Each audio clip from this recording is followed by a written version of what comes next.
Entonces ya hemos dicho que la naturaleza de la existencia, es decir, de todo lo que existe más que todo lo que está vivo, sino todo lo que existe, ¿no? El universo, el planeta, la vida, por supuesto, todo lo que nos rodea y nosotros mismos.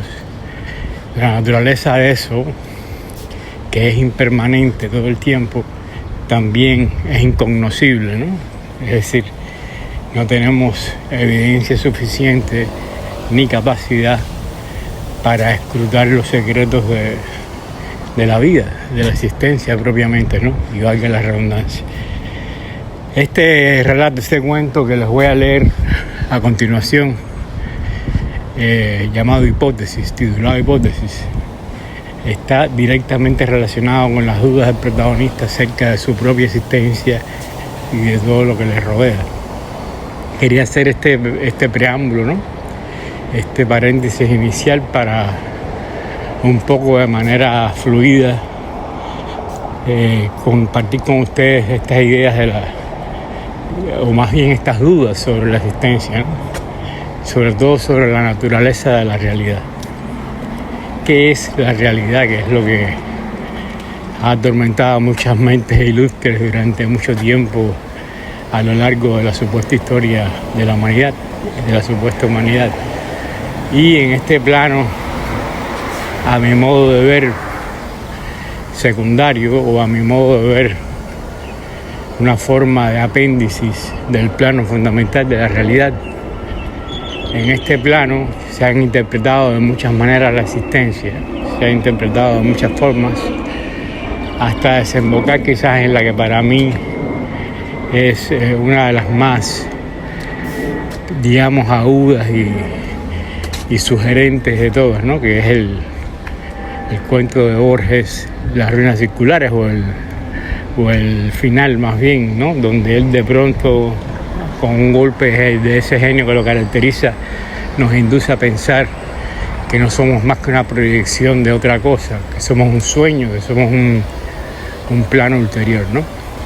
Entonces les voy a leer a continuación este relato, La Hipótesis, que escribí hace poco, concretamente el año pasado, y ya ustedes me dirán qué les parece, ¿no?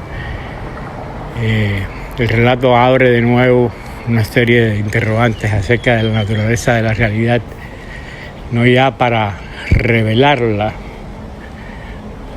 sino para introducirse en la interrogación, en la gran pregunta, ¿no?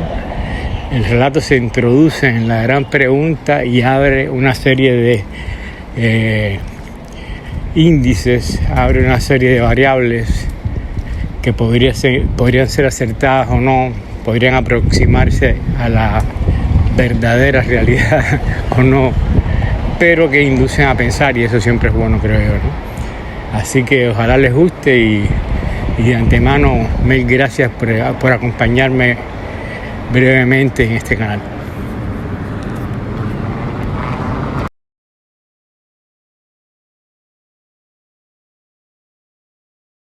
Su vida, la vida de todos, había alcanzado un impresionante nivel de sinsentido. La realidad se hundía obstinadamente en la incoherencia. Todo se difuminaba y él se había visto obligado a establecer una teoría para explicar el fenómeno. Había llegado a una conclusión definitiva al respecto. Cada vez era menos escéptico respecto a su teoría. Cada día rechazaba más la posibilidad de que su hipótesis se debiera a la vanidad o a la frustración. Había llegado a su hipótesis gradualmente, a lo largo de los años, tras descubrir la verdadera naturaleza de las relaciones tradicionales de producción y representación.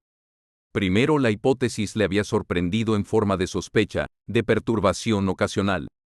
Luego se convertiría en una referencia arraigada en la práctica, una consecuencia de la naturaleza lúdica de las relaciones imperantes. Y ahora era su teoría, la conclusión que le permitía comprenderse a sí mismo, comprender a los demás.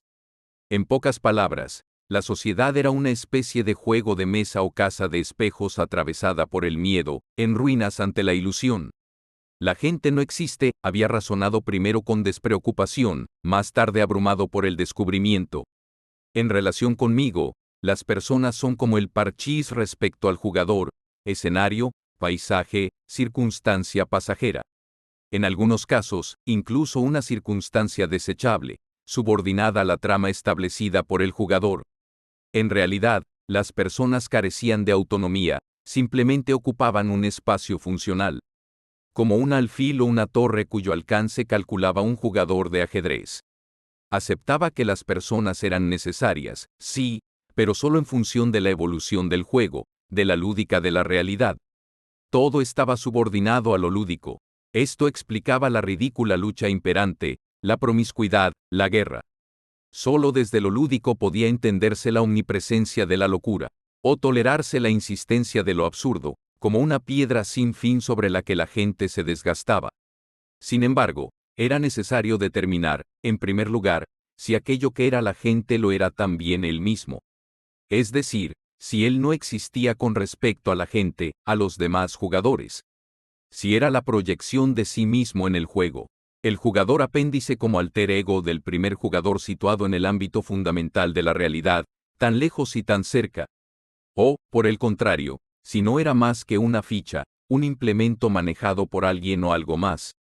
Y entonces había que sondear una segunda conclusión, relacionada e igualmente definitoria, es decir, una tercera hipótesis.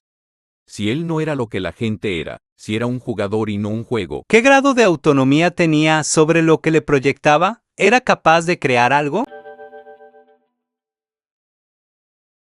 Podía crear al menos su propia muerte, acabar definitivamente con la posibilidad de ser parte del juego, una pieza dependiente en el tablero de parchís. Pero no podía decidirse, ni siquiera definir la naturaleza de su indecisión, saber si era impulsada por el miedo o por algún tipo de esperanza. Ni siquiera sabía si su indecisión constituía un producto de la curiosidad.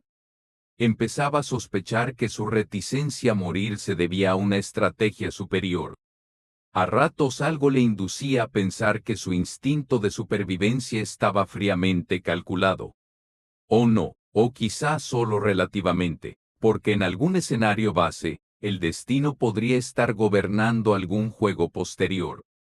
No podía descartar que en el ámbito fundamental de la realidad el primer jugador no estuviera jugando. Tal vez el primer jugador ni siquiera estuviera despierto.